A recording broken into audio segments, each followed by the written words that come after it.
Welcome to Exemplar Global. Today's discussion will be opening and closing meetings. While it may feel repetitive to you as the auditor, don't underestimate the value of the opening meeting to the auditees. They will have done a lot of preparation and readiness for you to come and do your audit, and this is your opportunity to set the tone.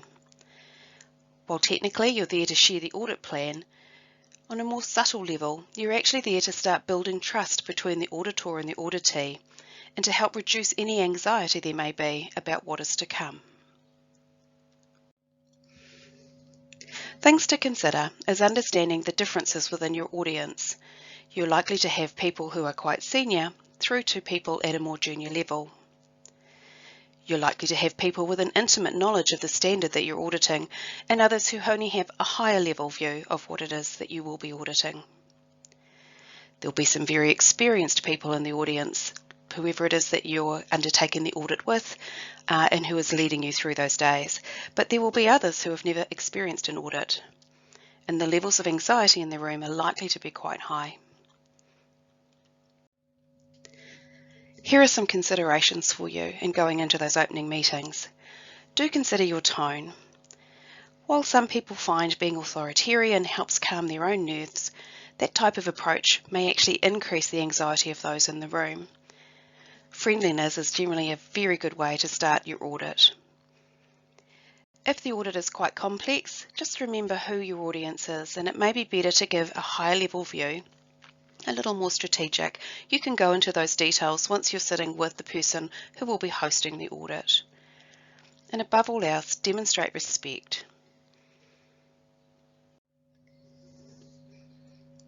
The closing meeting occurs at the end of the audit. Having finished your audit activity, you will have taken some time to prepare your audit report. The closing meeting is a chance for you now to communicate those findings, typically to the same audience you opened with.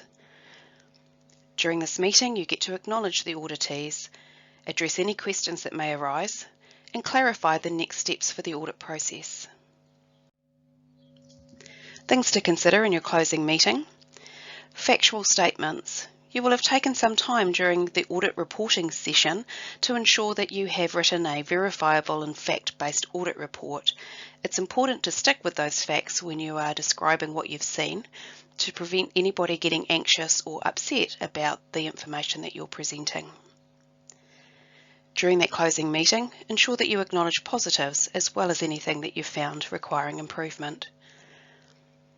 Be aware there may be higher levels of anxiety in the room if some of the audit findings are unfavourable.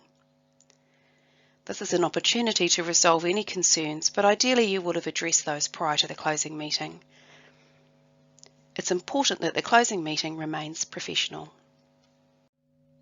Craig Cochrane has written a great article, Successful Audits Start with Well-Planned Opening Meetings. It's available at The Auditor Online, which is an Exemplar Global publication.